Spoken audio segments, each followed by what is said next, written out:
Artificial intelligence AI technology సెలబ్రిటీలకు శాపంగా మారింది. మంచికి వాడాల్సిన సాంకేతికతను కొందరు ఆకతాయిలు తప్పుడు పనులకు ఉపయోగిస్తున్నారు. ఏఐ సాయంతో నకిలీ ఫోటోలు, వీడియోలను సృష్టించి పలువురు ప్రముఖుల పరువును బజారుకి ఈడుస్తున్నారు. ఇప్పటి వరకు సినీ రంగానికే పరిమితమైన ఈ జాడ్యం ఇప్పుడు క్రీడా రంగానికి కూడా అంటుకుంది. ప్రముఖ హీరోయిన్లు, హీరోల ఫోటోలతో అసభ్యకరమైన ఫోటోలు, వీడియోలు క్రియేట్ చేసిన ఆకతాయిలు ఇప్పుడు క్రీడాకారులపై డీప్ ఫేక్ ఫోటోలు, వీడియోలు రూపొందిస్తూ సునకానందం పొందుతున్నారు.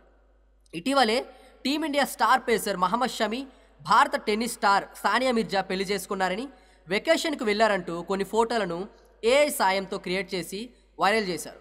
షమి, సానియా మిర్జా బీచ్లో దిగినట్లు ఫోటోలు రూపొందించారు. చాలామంది ఇది నిజమేనని పొరబడ్డారు.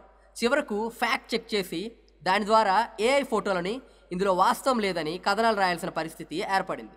తాజాగా sun rise Hyderabad owner Kavya Maran కూడా ఏఐ ఆకతాయిల బారిన పడింది.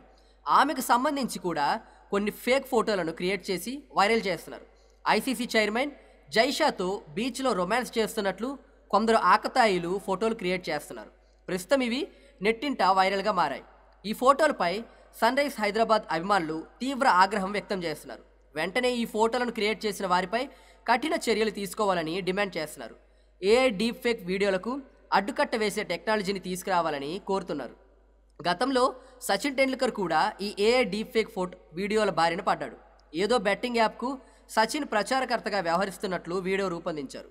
అయితే ఇలా ఒక చైర్మన్ పదవిలో ఉండేటువంటి జైషా, ఒక టీంకి ఓనర్గా ఉండేటువంటి కావ్య మారన్పై ఈ విధంగా చేయడం చాలా అసభ్యకరమని, ఇది క్రికెట్ ప్రపంచానికి, మానవ వ్యక్తిత్వానికి చాలా దెబ్బతీసే విధంగా ఉంటుందని ప్రజలందరూ కోరుతున్నారు. అయితే ఇలాంటి వారిపై ప్రజలు, అదేవిధంగా ప్రభుత్వం కఠినమైన చర్యలు తీసుకోవాలని, లేదంటే ఇలాంటి వీడియోలు, ఫేక్ ఫోటోల వల్ల వాళ్ళ జీవితాలు, కెరియర్లు నాశనం అవుతాయని, అవి ప్రపంచానికి దుష్టశక్తులుగా తయారవుతాయని అందరూ భావిస్తున్నారు. అయితే ఇలాంటి వారిపై ఎలాంటి కఠిన చర్యలు తీసుకోవాలి, ఏ కఠిన చర్యలు తీసుకుంటే వాళ్ళు ఇలాంటి ఆకతాయి పనులు ఆపుతారనే దాని పట్ల మీ యొక్క అభిప్రాయాలను కామెంట్స్ రూపంలో తెలియజేయండి.